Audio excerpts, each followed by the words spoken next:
Leading from the belief that empathy is one of the greatest creators of energy, Angela Ahrendts is responsible for strategy, real estate and development, and operations of Apple's physical stores, online store, and contact centers. Since joining Apple in 2014, she has integrated Apple's physical and digital retail businesses to create a seamless experience for over 1.5 billion visitors per year, with the goal of enriching lives by encouraging connection, inspiring learning, and unlocking creativity. Prior to Apple, Ahrendts served as CEO of Burberry, leading the company through a period of outstanding global growth. She's a regular on Fortune's Most Powerful Women in Business list. Ahrendts has kept a fairly low media profile during her first 4 years at Apple.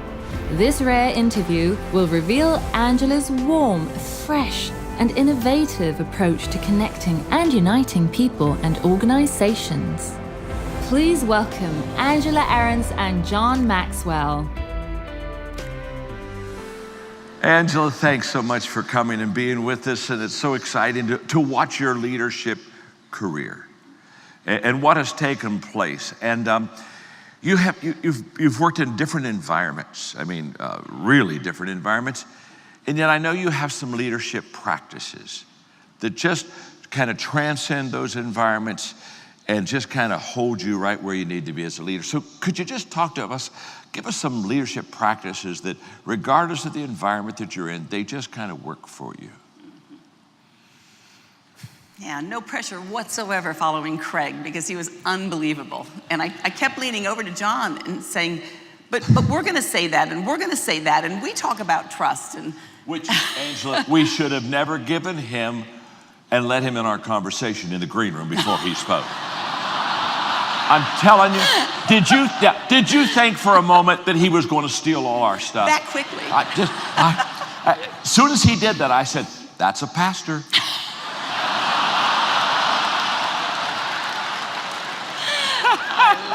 I know, I was one for 25 years. Back in the olden days, I used to tell my congregation, I said, listen, if you don't like my preaching, don't blame me. Go directly to Chuck Swindoll. I said, when he preaches better sermons, so will I. So tell him to get with it. He did a terrific job. He just outstanding. I thought he just started us off really well. Absolutely brilliant. And it's funny because so many of the things are similar and resonate. It's fun. It's actually wonderful being back in the heart of the Midwest because I haven't been back since the Michigan Avenue store opened a little bit ago.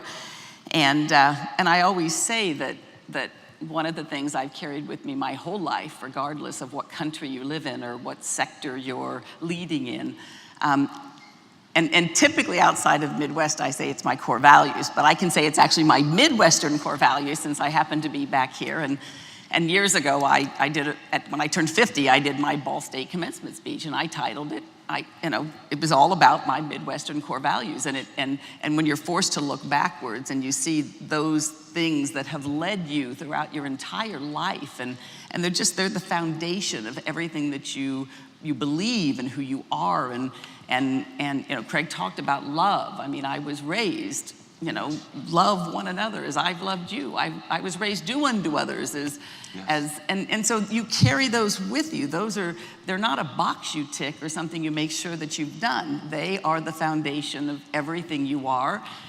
You hire that way, you fire that way, you lead that way every single day. So I think that the core values, but by the same token, when he talks about being mission driven, I have always been a purpose-driven human. I don't want to do it otherwise. I don't like the word work. I don't want to call it work. I want to make an impact. I want to make a difference, and so that's very purpose-driven, and that's the fun part of a leader is how do you unite across every country, every culture, every different language? How do you unite? People around that higher purpose. In Apple, Tim calls it our North Star, and everyone has a. And so I think just those core values, which I love and I rely on, and when I always say I don't care where I go, I never ever ever want to forget where I came from because it's your core. It's who you are. I remember, Angela. I had the privilege of having John Wooden mentor me for his last 12 years of his life. And we were having breakfast one time, and he pulled out a little piece of paper of core values that his father had given to him when he was 12.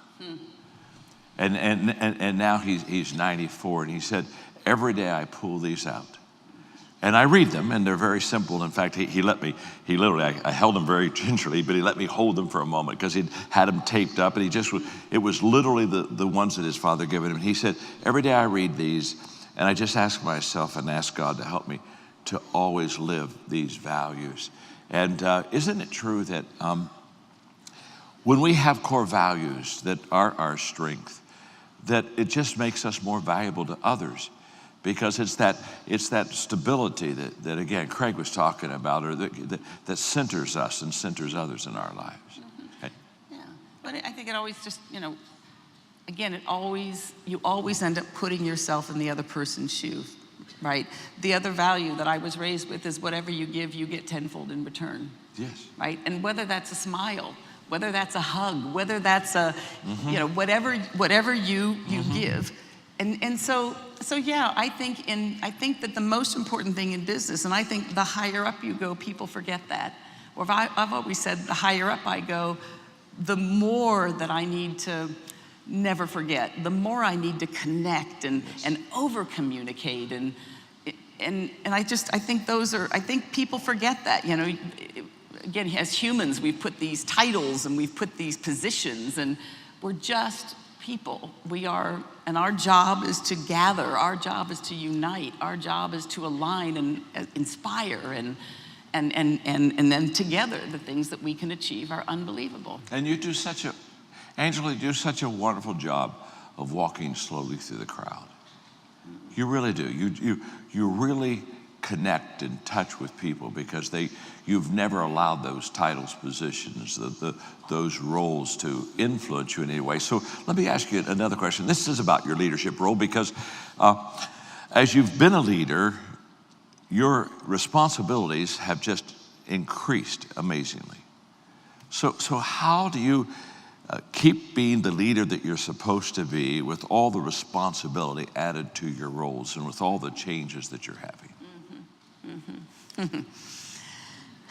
Yeah, and it is no different than everybody's job, right? It's stressful. It's, I used to always say that sleep is a luxury, not a necessity.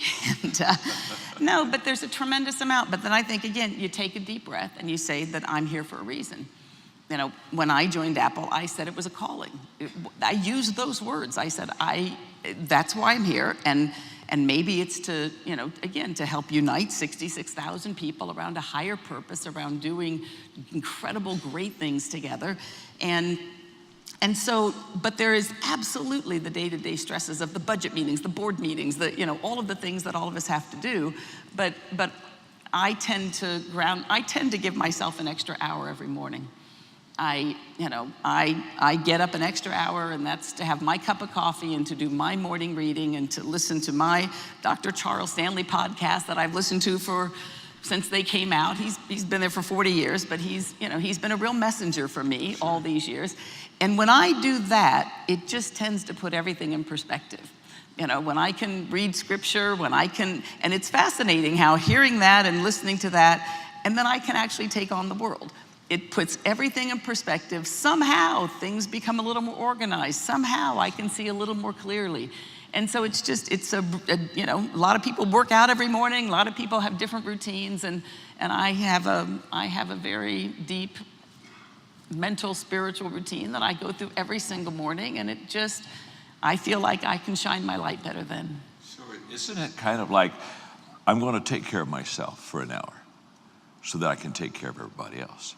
I'm going to kind of get myself together so that I can lead people and direct them and be the leader that I really want to be. Yeah, so I can be open, and I can hear better and feel better and listen clearer, because I think that, as leaders, our job is to connect. Sure. And our job is to communicate, and our job is to celebrate, right, everything that they're achieving. And I don't ever want to lose my objectivity. I don't ever want to lose my feelings, because God gave us incredible instincts to use. And so when I can clear my mind of the cobwebs in the morning and have that clarity and that focus, I can then feel, I can be more Sure. present for you. Sure, you can focus on the others. Exactly. It's all about them because now you have, again, you have connected with yourself, in your faith, you've connected with God.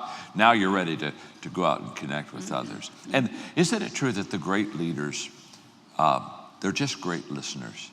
They go through that cycle. They listen, they learn, and then they lead. And they get basically all their leadership cues from what they heard, from walking slowly through the crowd, and it gives them the direction and helps them to help other people. Do you not think that? Absolutely, positively. And and I think, again, as leaders, it's our job to put those platforms in place for everyone. Not, you could say, well, my company doesn't have this or doesn't have that, but I think, again, that's why they've put us in. Apple, we have right now about 66,000 team members around the world in 36 countries. And, when I started 4 years ago, how do you want to hear? They will lead us. They will also guide us. They know what's right and wrong, et cetera. And I didn't know how to communicate to them. I didn't know how to get the feedback from them either. And, Sure. and like you said, you listen. You go around to, halfway around the world just listening and feeling. And then you're like, okay, maybe we have to build all of this. We have to create all of this. And, we had to evolve this learning app. And we created a way for them to communicate daily. Because, I always say, again, it's our job as leaders to keep pace with everything else that's changing around us. And whether we like it or not our choice, it is a Snapchat, Instagram, YouTube, WeWork world. And it just is. Yes. And so what are we doing to make sure that our team members are remaining just as mobile with all that opportunity? How are we communicating more in sound bites, images, videos, Sure. et cetera? And so we just kind of took that, and now we do videos every week to the team members. When they come into work, they now have an app and it says hello. And it gives them the daily things they need to know, and it inspires them and motivates them. But then we put another platform in place called Loop. And it is where they can share ideas with us, share ideas with each other. They can tell us what's wrong and what we need to fix, et cetera. Feedback. Absolutely, and it never ends. It's a constant circle. It's a constant loop of how we can get better and better and better. And they can talk to me on Loop, and I can ask them a question. So I think, again, as leaders, I think that we as individuals have to, shine our light, put everything we can out there, but we also have to keep pace. And we have to put the technology in place, or in order to, it's no different than the Bible app. It's no different than, Yes. Charles Stanley podcast. I mean, we have to keep evolving everything to keep pace, because there's not going to be it's going to keep moving faster and faster and faster. It just is. And I think as leaders, it's our job to do everything we can to keep our teams just, it's funny, about a year ago too, and everyone says the stores are so successful. They are absolutely incredibly successful. How do we continue to keep them successful? How do we retain that great talent that's there? So we actually flattened the organization and put 7 new positions in place. Because if it's a WeWork world, they want to move. They've got to be mobile. And retail isn't always the sexiest place to, when you've got a college degree, et cetera. So, Sure. and so everything we've done, we've said that we have built platforms to make sure that you have a voice and that you're being heard. Yeah. And that it's our job to react on those things. Yeah, I love the fact that your videos communicate to them. So you're getting your mission and you're making sure the priority's there. But I love the loop and the fact that they can come back to you, because isn't it true with leadership so many times, the more successful you are and the further you get away positionally from people, you're really not knowing the heart of the people, and you're not knowing the sense of where the organization needs to go. It's a bad thing, don't you think, for the leader to be kind of aloof or separated from where the people are? And this allows you, correct? Allows you to hear from them, get the ideas from them, and go from there. See them, feel them, and there's nothing better than the one-to-one human connection. Absolutely. But it's really funny, when I started, I think when you start anything new, because I'm sure a lot of us start new things from time to time, and I always say, you gotta look backwards before you look forward. Like, you've gotta feel that culture, that organization, what made it successful. Why did that person years ago launch that? And it was really interesting at Apple, because Steve, he told these team members, come to find out after visiting all these stores, he told them that they were never allowed to sell, that their job was to enrich lives through education. And it was so you kind of had that as you looked back. And then I loved his road sign. I loved when he said it's not just about technology, it's technology married with liberal arts that impacts humanity and makes our hearts sing. It's like, wow. So you take all of these things from the past, but then you look out and you talk to all the really smart Bains, McKinseys, et cetera, that tell you where the world's going and what all the problems are. And then you say, okay, as a leader, I need to take this and I need to take that, and we need to put something together and unite everybody around, and then maybe we can make that impact we want to make. Angela, you're giving so much energy. I'm just about ready to sign up. I mean, can you not just feel the energy of this lady as she talks about what she loves and she's passionate about it, and it's just transferable, and thank you so much for that. I think it was in LinkedIn, you talked about hiring, and I thought that there were some incredible things that you said there that I would like for you to share with the different aspects of hiring and how you view it, because it's so essential to our success, bringing in the right people, obviously. And so would you talk to us a little bit about that? Absolutely. And I did not even pay him to get me more LinkedIn followers, so. Yeah. But yeah, I did it a couple years ago, and it's funny, it's something that had been with me a long time. I had used it throughout Burberry, and I started to use it at Apple, and I just said that there were a couple of things that I always looked for in people. And on LinkedIn, you got to summarize this thing in a very tight, less than 500 words. And so I said that I always look if they're a me or a we type of a person. Yes. Is it all about them, or do they talk more about what their teams have accomplished, et cetera? But it was funny, my dad's here today, and he used to always tell us growing up if we would share something with him, and he'd look at somebody else and say, oh, she's got the I syndrome. It's me, it's I. And so you were raised like kind of don't go there. So interviewing, is it me or we? And I love to hear how they talk about it. But then I also, it is important, not just their IQ. I figure they're sitting in front of me because they have IQ, so I tend to lean into their EQ, their emotional quotient, their emotional intelligence. And again, how do they answer? How do they respond? And then I'm a big whole mind person. So I do believe, we've got a left brain, we've got a right brain, and the right brain's a little more compassionate, and the left brain's a little more, linear and analytical. So who are they again? Because we're building teams, we're building cultures. And it's not just about hiring great individuals. It's about hiring people who fit into that team that you're building. No different in any sport or anything else. And then the fourth one I always say is, are they more yesterday, today, or tomorrow people? Because we've all hired great visionaries who don't, have struggle with an organization. We've all hired incredible historians or have incredible historians, and they tend to fight, the future. You need all of them, but I think it's our job as leaders. None of us are perfect. None of us have everything. But I think as we interview, we get, limited amount of time, and that was just kind of my cliff notes that I mentally take myself through when I meet with someone to make sure that I know who they are, and then I can make sure, like a chess game, that I put them in the right place at the right time, as a part of that team. So when you're hiring somebody, I know you have your checklist of things that you're going to look for, but does intuition play a high role into this? I know you talked about EQ a moment ago. So where does intuition come when you're looking at somebody and you're getting ready to bet on them or not bet on them? Can you talk to me a little bit about that? I absolutely positively can, and I did a TED Talk, it's been years ago now, it's probably, I don't know how many years ago, but I titled it Human Energy. Yes. And I did that on purpose, and that talk was about trust, intuition, and belief. And trust, because as Craig said, it is the foundation for everything in any relationship. With it, you can do anything. Without it, you can do nothing. I mean, but the second one was intuition.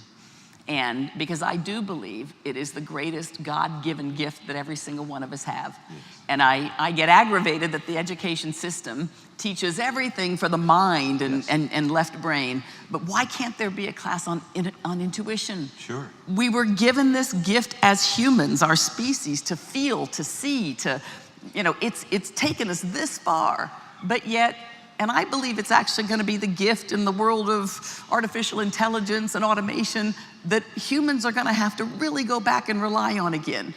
And so when I'm interviewing someone, Trust is very big. Do I innately trust them? Intuition, how do I feel about them? And I see what their instincts are when I throw out questions. And then I do want to know their beliefs. And that's not just religious beliefs. That is their beliefs as a human on the impact they want to make in the world, et cetera. So, and I think, that's why at Apple, that's why Steve's whole enriching lives, and that just permeates throughout the company. And I think that's probably why it so resonated with me when I came in. Yeah, and I think so much of the time, intuition's getting squeezed out. And let me talk to you about giftedness a moment with intuition, because I've always felt that our highest intuition is in the area of our giftedness. So if I have some gifts in leadership, I'm probably more intuitive in leadership than I am in some other areas.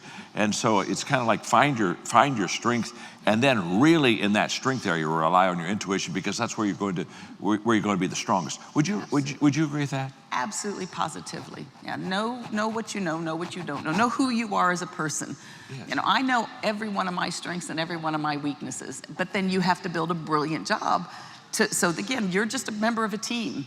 We say humans, we're like herds of people. We're herds, and we're meant to be in a herd, sure. And we each have a role to play. And, sure. And absolutely, because instincts really, and the older you get and the more experience you have, it's informed experience, right? Yeah. But I think what instincts do is instincts allow you to pursue the possibilities instead of just protecting the probabilities, right? Yes. And I think that's the difference. I think that, as we look forward, if you believe that change is going to continue to happen, you've got to dream, and you've got to trust, and you've got to build these foundations of empowerment. And, when I was at Burberry, I was already a certain age, and my partner Christopher was 10 years younger. And I used to tell the entire team, he's the bridge to the future. My job is to execute his vision. So nobody in the company, you can never tell him no. As wacky as those ideas, doesn't matter. You can't say no. We're going to think about it, right? You may not do everything, sure. But you don't ever want to stop the dreaming, the instincts, once you've created this incredible culture that can do things. So, okay, you are the fire hydrant that Craig was talking about a little bit ago. I mean, you're just spitting all this stuff out. I know, but careful, because I have a dog, and that means something else. Boy, I've never complimented someone and slammed them so much in my life at the same time. It's a spiritual gift. What do I say? But you're giving us so much, and I'm up here and I'm asking the questions. I'm not writing down. So just a moment, I got to do a check. Are you taking good notes for me? Huh? So look at your neighbor and tell him, take good notes for John. Please tell him that right now. Take good notes for John, because I'm not getting to write any of these things down, huh? So let's talk a little bit about branding, okay? This is something you do so exceptionally well, and you talk about the fact that you really want to do well with the brand because it's going to outlive all of us. And so help us out, because every one of us we're wanting to know how to brand ourselves better, our products better, our business better. Could you just kind of take us to a new level on this subject of branding? Yeah, it's funny. I started, Burberry was 150 years old when I started, and that made me realize that, almost like a relay race. Imagine how many batons had been handed off along the way, yeah. Right, to the different 10 years of teams that had been there. And so what was our purpose while we were there, hopefully together? I figured as a team we'd all be together about 10 years, which was typically the average. But what was our mission while we were there? To make sure that this great brand that had been around for so long, and we used to talk about it, our job during this time period is to make sure we do everything to assure its relevance for the next 150 years. And so what do we need to clean up that's gotten cluttered and disparate? What do we need to pull in and purify? And what do we need to do to keep pace, to kind of get ahead? So when we hand that baton off to the next generation of leaders, it'll be as great as we could have made it during this time, et cetera. So to me, brands are they're even bigger than cultures. Cultures create the brand, but they're these, and honestly, I think it's a little of what Steve did with even Apple Park that he built. I think he knew that would long outlive him, and the culture that he's created, or that Tim has created at Apple, and and the products, et cetera. I mean, I think that it's so much bigger than any individual. It's so much bigger than any group of people at a certain period of time. And I think that we all do a really great job. If we know what we're doing, we'll make an impact long, long after we're gone. I mean, isn't that purpose? Isn't that? So if you took somebody that's just starting off, Burberry 150 years, but somebody's they're beginning their business. They're just, this is their first shot at it.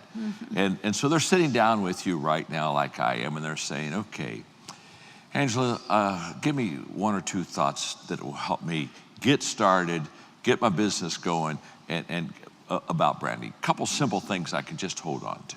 What would you say to them?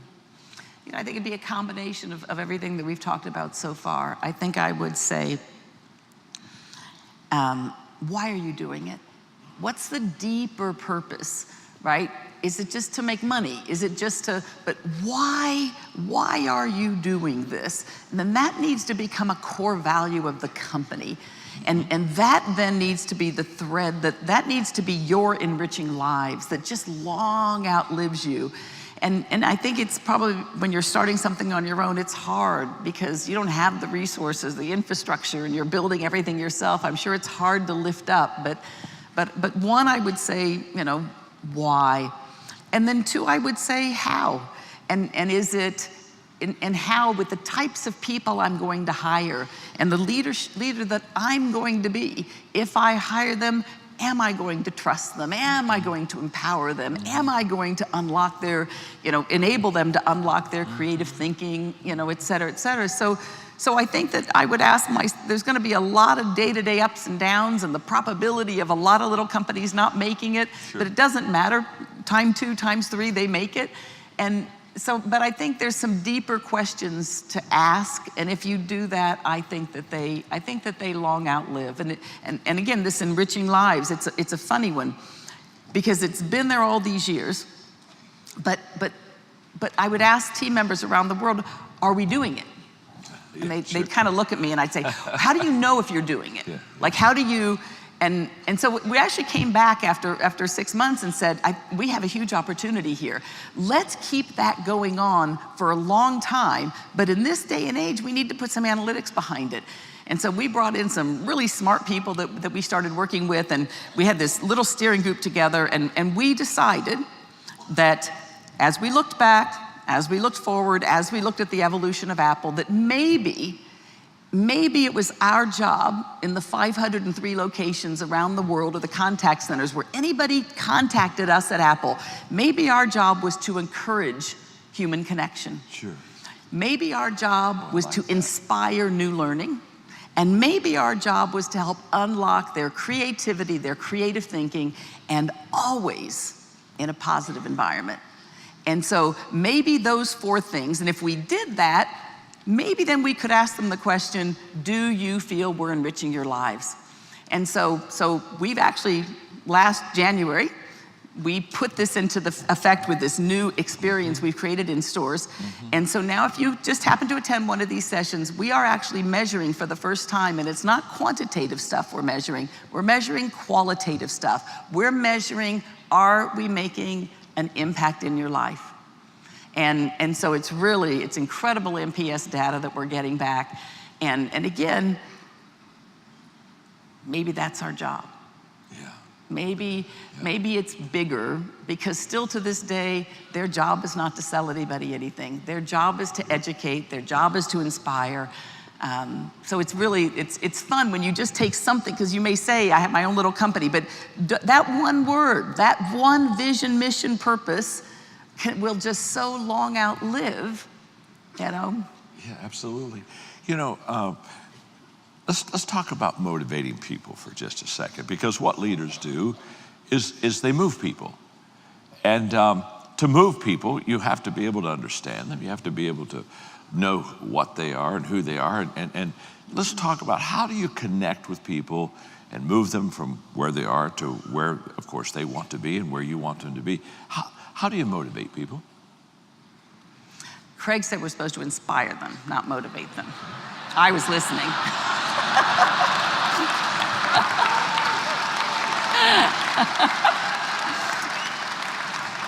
Don't encourage her. Don't encourage, and you are there taking notes for me. Don't write that one down. Don't write that. Let me ask you a question, Angela. How do you inspire people? That's the one I really wanted to ask, you know. And when Craig does better messages, I'll do better questions. How do you inspire people? You know, it's funny. Again, I carry my whole life with me, right? So sorry, but you get mom and dad quotes because it's just who I am. But years and years and years, you know, my dad used to always say, I can teach you anything, but I can't teach you to care.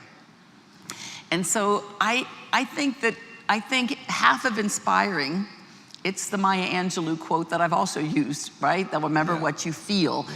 And so when I do the weekly videos, or when I'm out into the stores, or how hard is it to look someone in the eyes? And you can do that on video too. You know, how can you make sure they know that you care? You know, with a lot of these social platforms we've put in place, what I always say is, you have a voice, and I want to make sure that you're being heard, that you know you're being heard, right? Beautiful. Because I care. And so, and if you do care, then don't talk above them, right?